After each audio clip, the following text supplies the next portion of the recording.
Voilà, et nous disons Jeremy Thorpe, comme ça nous ne nous engageons pas.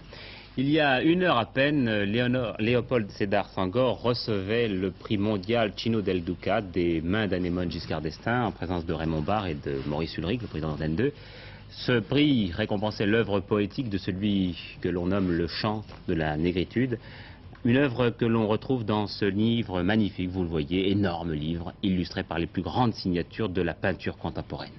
À l'occasion de son passage à Paris, il a dit à Paul Naon ce que représentait pour lui la poésie dans l'action et ce qui manquait souvent aux dirigeants du tiers-monde. Qu'est-ce qui fait défaut à la plupart des hommes d'État du tiers-monde? C'est qu'il manque de culture. Et manquant de culture, il manque d'imagination. Car au lendemain de l'indépendance, il nous fallait tout inventer. Et pour avoir une action efficace, il faut avoir une théorie.